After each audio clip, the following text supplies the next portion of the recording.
with the fireworks coming on their property too. And I decided, you know, I can't deal with this anymore. 2 years was enough. And also, not that people don't understand, I have a cat that's 20 years old. And he was very traumatized. He threw up 3 times in the house. And I can't hold him, he's not a lap cat. But he kept running back and forth. I called the cops again, and she said if they keep going past you know, their curfew time, which was 11 o'clock, you call me back. Well, I kept waiting and waiting, and the fireworks kept going off.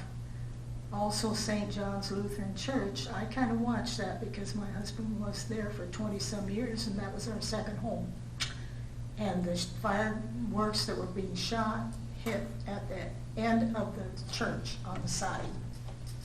I don't know if it's the people that lived right directly across, you know, on that side of the church. I have no idea. But I didn't alert anybody about that from the church. I thought, well, I'll call the cops and see what happens.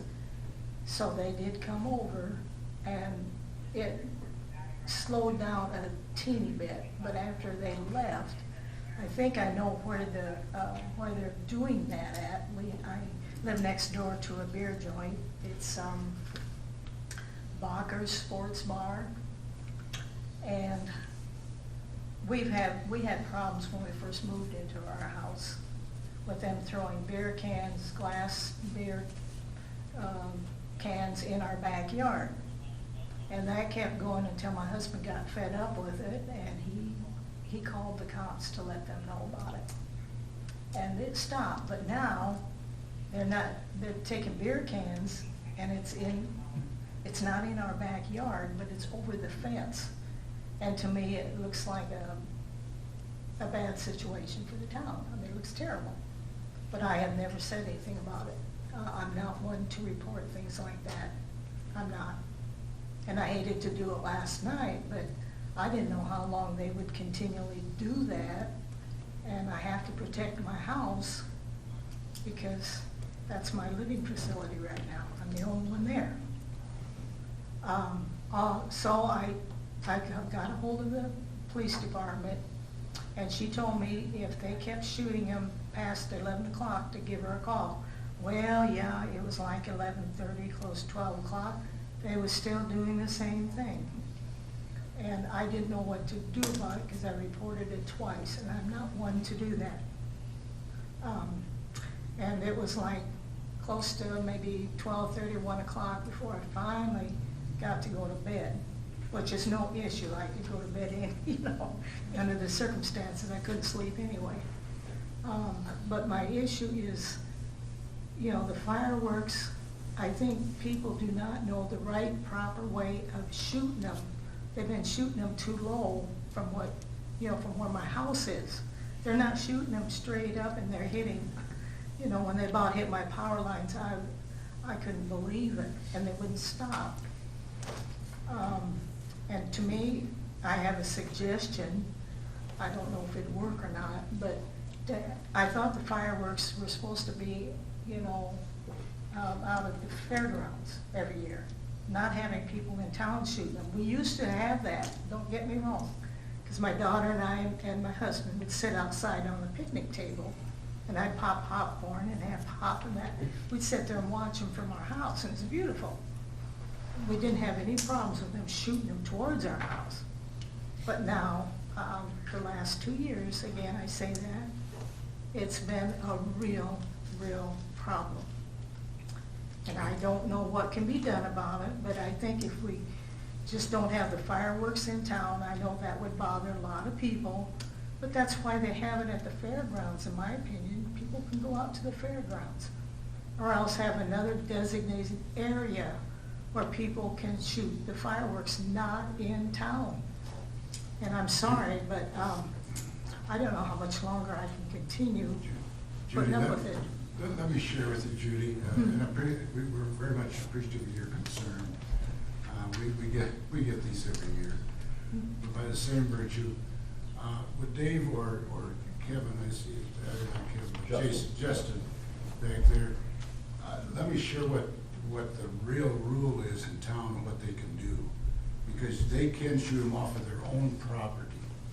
Dave, or Kevin, or Justin, I mean?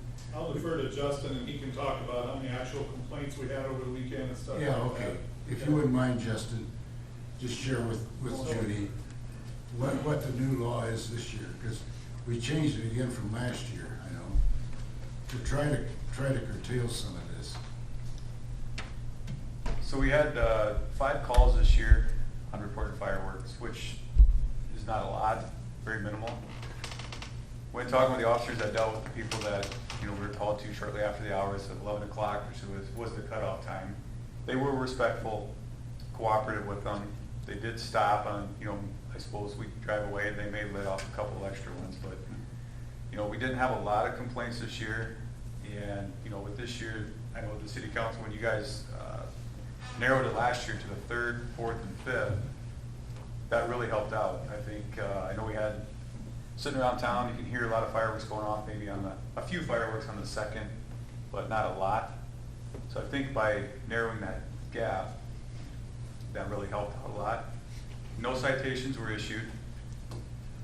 We did have some issues with Sunday, people not cleaning up their mess.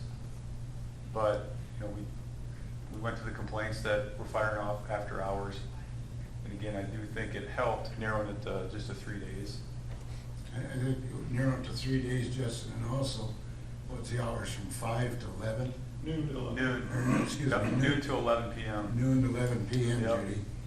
Okay. Legally, they can fire it off as long as they're on their own property. I have one They question. can't do it on the streets or city streets. Private or property, no parks, No parks, Yep. nothing like that. And so we've cleaned that up, that portion of it, you know, or tried to, over the last several years. Well, another thing too, Dick, is, you know, that sports bar, Yeah, directly across from there, there's a building that's, I think they use that, like, for the 4th of July, shooting fireworks off and noise. is it And coming from the people over there? Is that where it's coming from? It's right on the, directly across from. Across the street from Right, Rockers? In It's that- kind of a, An apartment? That's yeah, apartments. I think, I don't know That what over it there? is, I really Okay. don't. But it seems like they Yeah. congregate there, you know, like on Saturday nights, and that's another issue when I'm used to it, I guess. Because these people, not all of them are drunk, they're outside yelling and screaming and, you know, this type of thing. Denny went over there too, Yeah. because we had to get up and go to work early in the My morning. point is that we wanted to let you know what is legal and what isn't Okay. legal, and the timing, and I think they've made some real progress, particularly within the last 2 years, by shortening it to 3 days and putting some hours on it. Mhm. Justin, how did the complaints compare this year to last year? A lot less this year. I think this year was buy one, get a dozen free. I mean, there was a lot of fireworks, so, but I think for the most part, everybody was cooperative and respected the ordinance. When we did encounter them, I believe out of the 5, at least 3 said they weren't aware of the ordinance times. Yeah. Now that's, believe it or not, but, But at least they're. yeah, they were cooperative and respectful with the officers that dealt with them, so that was. The one thing, Judy, that you said that I would really encourage next year is if any are coming at your house, you don't hesitate to call. You be Well, that person, because that's unexcusable. Yeah, and you know, again, that's out of my domain, you know, I'm not that kind of person. But you're the But homeowner, I'm- no, yeah, you and need to become I that decided that this year. You need to become that person. I mean, we saw, obviously, the hockey player who lost his life this year with the firework. We, Fire Chief and I both were on with Dennis talking about the safety, having responsible adults around, not being young lighting them. Sure. You know, we tried to preach as much as we could, clean up your mess, but we're always gonna have a few that don't follow the rules. But if they're being reckless with them, absolutely give us a call regardless. We'll deal with that. I hope that answers your question. Yes, it did, Dick. Okay? Yeah, thank you very Thank much, you you very guys. much. You bet. Okay, I'll ask once again, is there any other open discussion items that people would like to talk about? Hearing or seeing none, we'll move on. Thumbs up. Mike? Clark? I'm grateful. I have one. I figured you would. It's that time of year. Thumbs up for my longtime mechanic, car maintenance man, Tom Suzamil. Oh, yeah. who is retiring, and I'm gonna miss it. I'm gonna miss it on the corner, I'm gonna miss talking to him. I hope he finds a home for all of his pumps. So thumbs up for Tom. Thanks a lot, Steve, for bringing that up, because Tom has had it many years and done a good job, immense job. Okay, moving on to consent items. All items listed on the consent agenda will be enacted with one motion. There will be no separate discussion on those items unless a request is made prior to the time the council votes on the motion. Today we have 7 of them. Number 1 is approval of the June 15, 2021 regular meeting minutes. Number 2 is a list of the bills for a period ending 6/30/21. Number 3 is a renewal of the liquor license, outdoor service area, and beer permit, which includes the Legion, Daily Stop, Wise 1, Augers, and number 4 is the new cigarette, tobacco, nicotine vapor permit, Schmidt's Custom Arms. Number 5 is the urban revitalization tax exemption requests. And number 6 is the certification of the municipal utility lanes resolution. And number 7 is to close the streets for a scoop to loop. Any questions on any of these that you want to visit about before we vote? I want to talk on number 4, please. Number 4, okay, new cigarette, tobacco, nicotine, and vapor permit. Smith's Custom Arms. I've always voted against cigarettes. I think the council doesn't need that, be in that position. But the vapor is, I got some information this weekend that got very personal about vaping. I didn't realize that they have marijuana they can put in a vaping. I know the officers probably know all that. Probably the only way to identify this is their pupils will get bigger.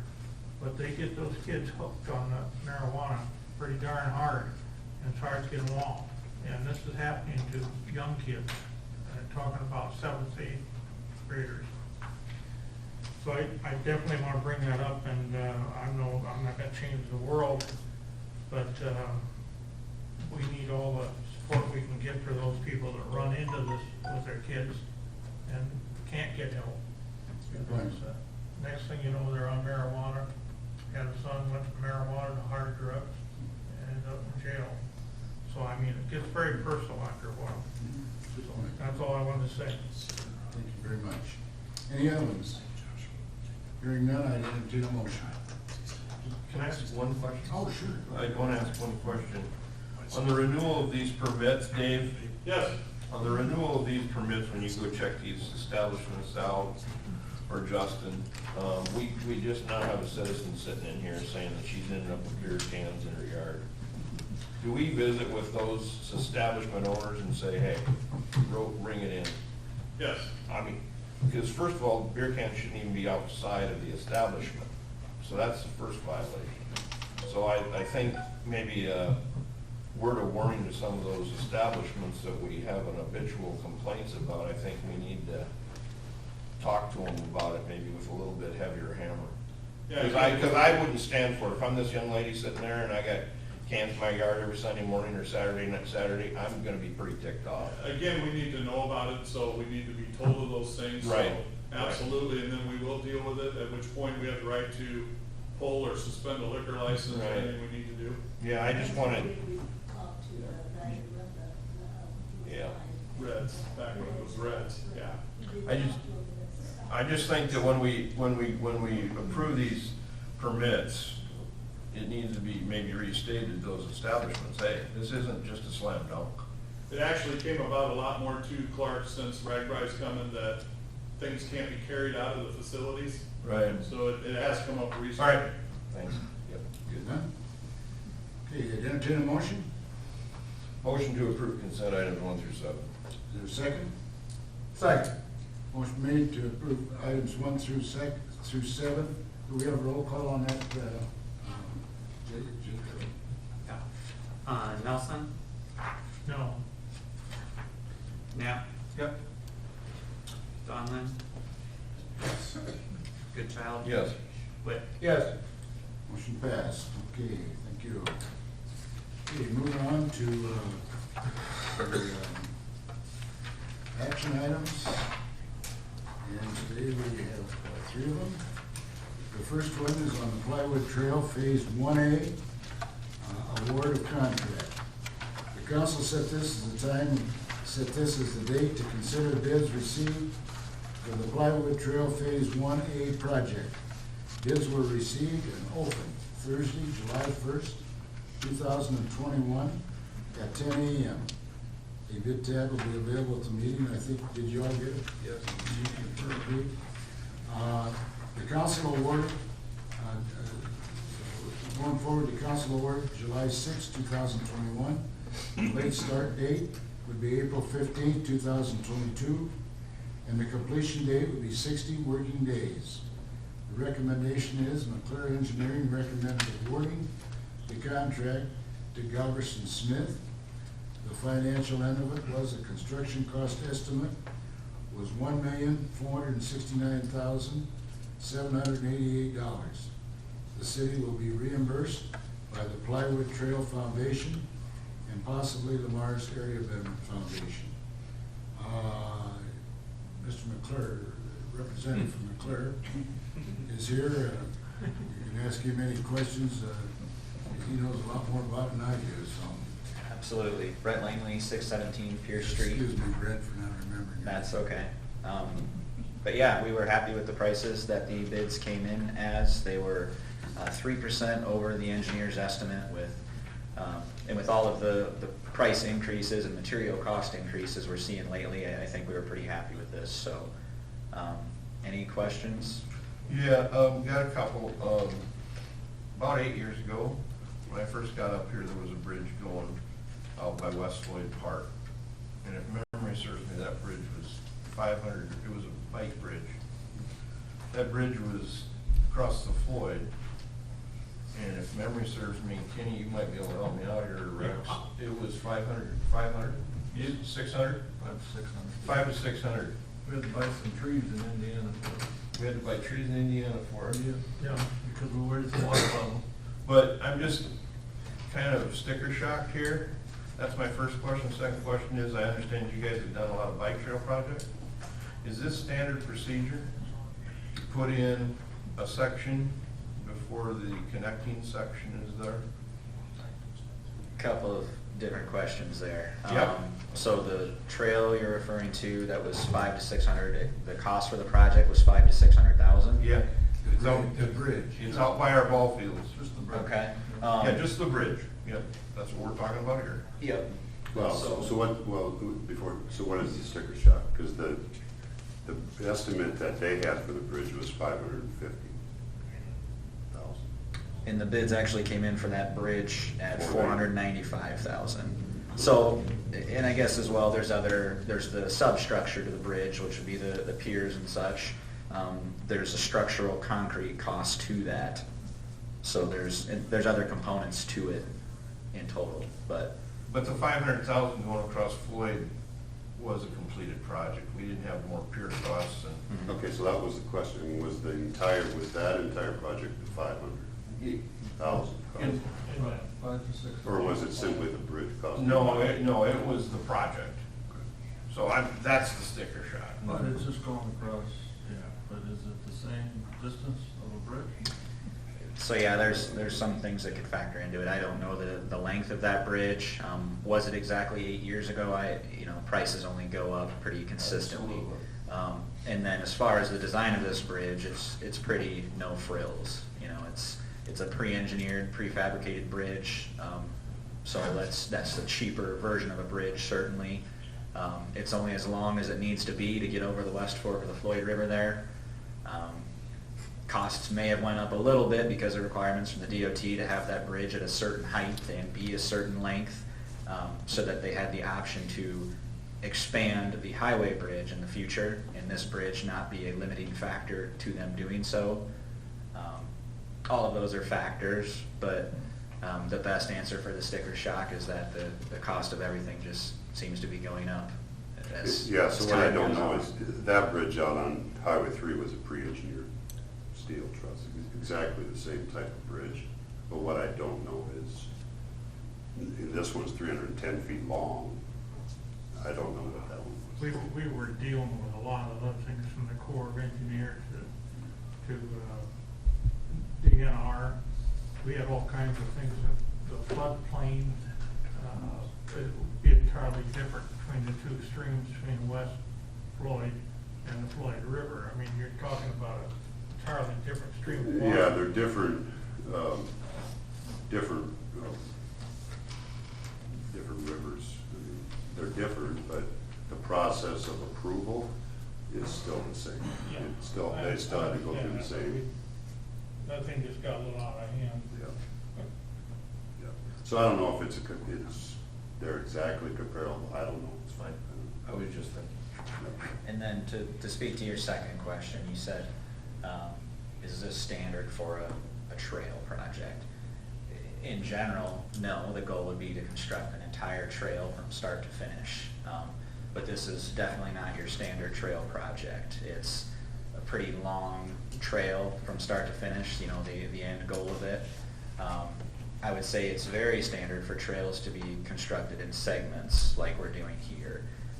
Trails all over central Iowa, eastern Iowa especially, they're on their phase 4, phase 5, phase 6, excuse me, and are continuing to add pieces and request funding and build it similar to how we're planning on building this one. Hey, does that answer your question? Well, I'm sure glad I asked you to step up there. No problem. All right. So this is, according to all those people, this is an approved height bridge. Correct. It does the water deflection and doesn't get in trouble with DNR or IDNR or the highway department or nobody. In the Yeah, case of actually, this, it would be the Iowa DOT, the Iowa Department of Natural Resources, and the U.S. Army Corps of Engineers. All three have seen, reviewed, and approved the plans and issued the appropriate permits for it. And the land needed to construct the bridge is secured. It is all within existing right-of-way, so yes, it all, our slopes from the building up to the bridge, et cetera, is all contained within right-of-way. And this is zero Zero. tax dollars. Yes, correct. This is all funded by the PlyWood Trail Foundation and the